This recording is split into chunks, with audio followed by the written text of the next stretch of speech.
Chapter 1. When Everything Changed. A half a century ago, an invisible experiment began. Its unsuspecting subjects? Everyone with a grocery cart. The result? A global epidemic of fatigue, inflammation, and metabolic collapse. In the 1960s, something changed. The way people were told to eat stopped being guided by nature. It was engineered by food scientists, modified by food conglomerates and their marketing teams, and designed to hijack your brain's reward system so you can't stop eating. You've heard it your whole life. Fat clogs your arteries. Sugar? It's fuel. It's harmless. Have some sugar for energy. Move more, eat less, and everything will work out. It's the mid-1960s, and the surge in heart attacks is breathtaking. Some scientists begin to suspect sugar might be the culprit. Others say it's fat.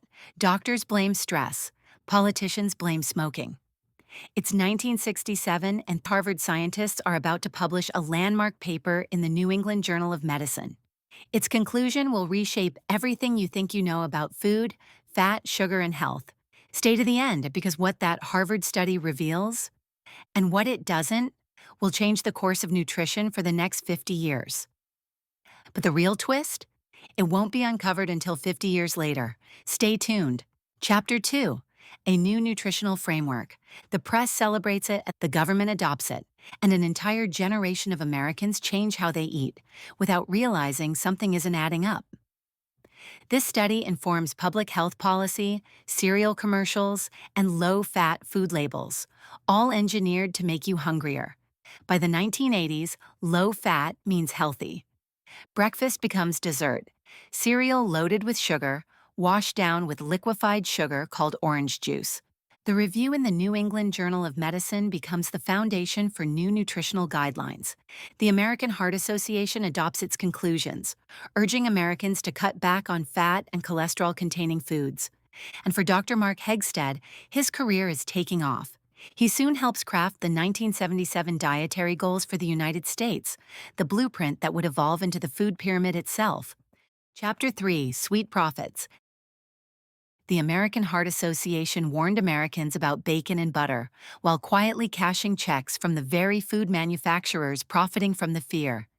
Cereal and margarine companies paid for heart-healthy campaigns that steered the public away from natural fats and toward their industrial products. Corporate educational grants flowed to the AHA nutrition conferences and university labs. In return, the AHA's red and white heart check logo appeared on boxes of sugary cereal and bottles of vegetable oil, a paid endorsement disguised as medical guidance. Behind the scenes, sponsorship deals blurred the line between science and marketing. Public trust was sold, one endorsement at a time. Big Food seized the opportunity. Shelf-stable grains, refined sugar, and industrial oils could sit in warehouses for years, feeding profits, not people. Our government told us to build every meal on foods engineered for storage and sales, not health. Convenience became policy. Shelf life replaced human life as the metric that mattered.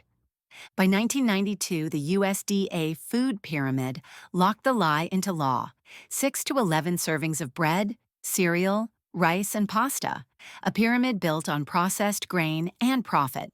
Research shows added sugar greatly increases the risk of heart disease, insulin resistance, and metabolic dysfunction. Obesity tripled, diabetes skyrocketed, and the lie was still paying dividends.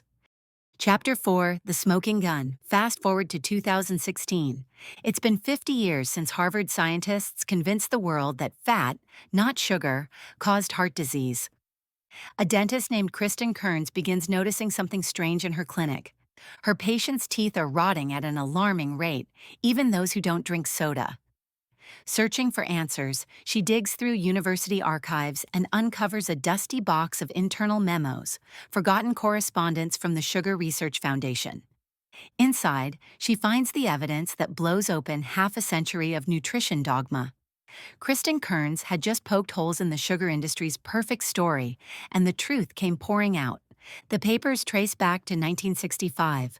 The Sugar Research Foundation had quietly commissioned Project 226, a paid review of existing studies on diet and heart disease. Two Harvard scientists, Dr. Mark Hegstead and Dr. Frederick Stare, were hired to reinterpret the data. Their mission was clear: Make fat the villain and sugar the innocent bystander. Within 2 years, the review appeared in the New England Journal of Medicine. It concluded that fat and cholesterol, not sugar, cause heart disease. The price for that conclusion, $6,500 paid directly to Hegstead and his team. And when the paper was published, no one disclosed the funding. Even for 1967, that was out of the norm, especially for a study that benefited the very industry that paid for it. That $6,500 didn't just buy a study, it bought a generation of public trust and a lifetime of chronic disease born from corrupt guidance. Research shows added sugar greatly increases the risk of heart disease, insulin resistance, and metabolic dysfunction, while cholesterol-containing foods have little effect on blood cholesterol for most people. Saturated fat was never the real problem, sugar was. Cutting fat didn't save lives, it just made room for more sugar and refined carbs. For decades, we were told that butter, eggs, and steak were the culprits. But when the world went low fat, heart disease didn't fall, it skyrocketed. The truth hiding in plain sight was that sugar drives the very inflammation and insulin spikes that fuel heart attacks. And despite half a century of evidence, the messaging never changed. The American Heart Association still frames fat as the enemy, while quietly accepting millions in educational grants from the same food and pharmaceutical companies that profit from chronic disease. Those red and white heart-check logos on cereal boxes and bottles of corn oil? They weren't badges of science, they were sponsorships. Paid endorsements disguised as medical guidance. The sugar industry didn't just rewrite the science, it rewired our entire food system. Stay tuned. Colon cancer rates in people under 50 have more than doubled since the early 2000s, what the National Cancer Institute calls an alarming trend. And it isn't genetics, it's food. The same ultra-processed products born from the fat is bad era are now tied to cancers once seen only in the elderly, sugary drinks, refined carbs, and seed oils fueling inflammation from the gut outward. Most young adults eat out at fast food chains. The danger's right there, in the high-temperature fryers, the sugar-laden ketchup, the cheap processed meat, and the syrupy drinks driving inflammation and early colon cancer. And at the center of it all, sugar, the ingredient that slipped past suspicion, rebranded as energy, and became the sweetest disguise in modern disease. Do you still see low-fat labels at the grocery store pretending to be healthy? Ever wonder how that lie survived half a century, and why does it still persist? Chapter 5, The Corn Empire. By the 1970s, Big Food finds an even sweeter deal. Cane sugar is expensive, imported, and regulated. Corn is subsidized, American, abundant, and dirt cheap. High-fructose corn syrup is perfected in Japan, then licensed in the U.S. By 1984, Coke and Pepsi switched to high-fructose corn syrup, not for flavor, but for profit. Corn becomes the new gold mine. Washington calls it energy independence. Industry calls it innovation. In reality, it's dependency. On one crop, one chemical, one addiction that rewires the human metabolism. Obesity, heart disease, dementia, all rise in parallel with the spread of high-fructose corn syrup. The sugar doesn't just clog arteries, it clogs neurons. It rewires brain chemistry. If you're finding this eye-opening, hit subscribe. It tells YouTube this kind of content matters. Chapter 6, The Chemical Feast. Endocrinologist Dr. Robert Lustig has spent decades studying what sugar really does inside the human body. A neuroendocrinologist from the University of California, San Francisco, Lustig was among the first scientists to expose how sugar hijacks your endocrine system, disrupts metabolism, and rewires the brain's reward pathways. From your mouth to your stomach and even to your brain, sugar has numerous negative effects that can lead to long-term health issues. His 40 years of research show that sugar isn't just empty calories, it's biochemically addictive. It drives insulin resistance, mitochondrial stress, and hormonal collapse, the breakdown of your body's ability to regulate hunger, energy, and mood. Lustig argues that the majority of the modern food supply isn't built to nourish us.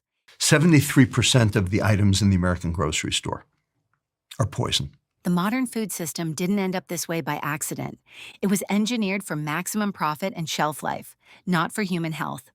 Over the past half century, corporations redesigned what we eat, turning raw ingredients into hyper-processed commodities built to last longer, taste stronger, and keep you buying more.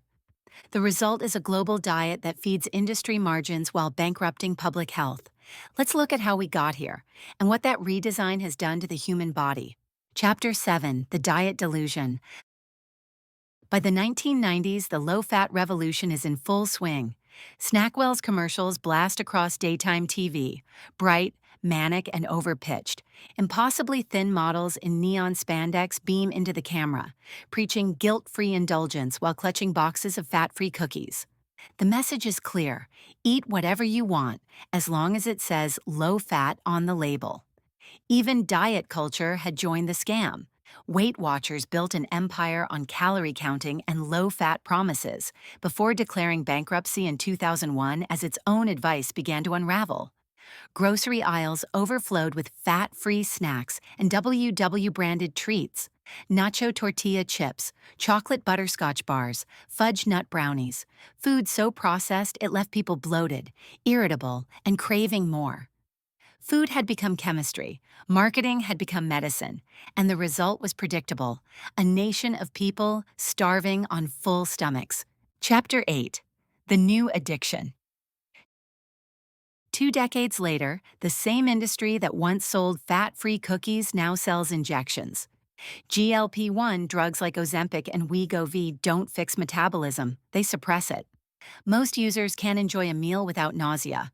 Stop the shot, the weight returns, stay on it, and you risk pancreatitis, muscle loss, and mitochondrial failure, the trifecta of accelerated aging. Up to 40% of the weight lost comes from muscle, leaving you weaker and more fatigued.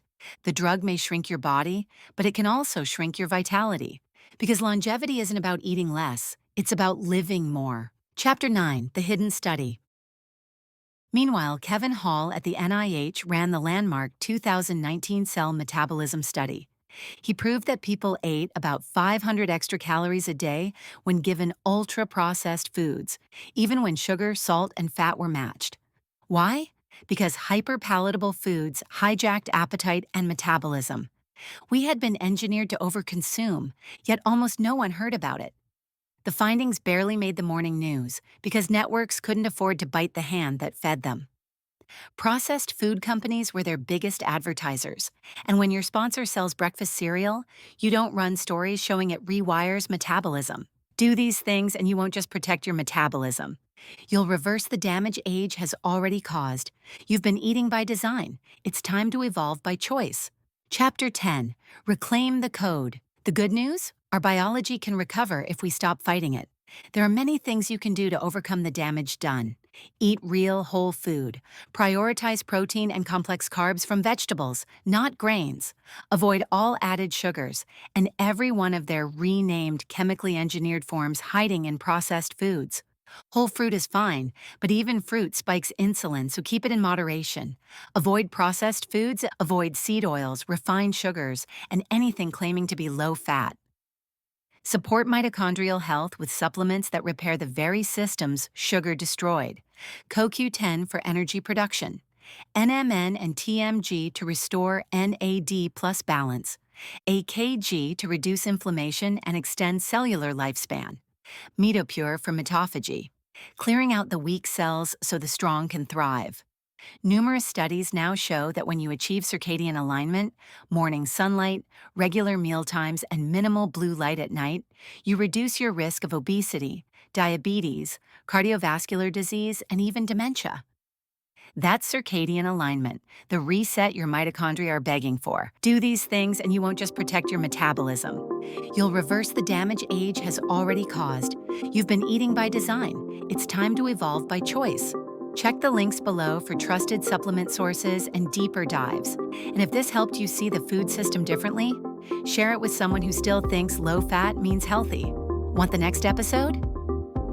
Tap the bell. We're not done exposing how the food industry rewired your biology.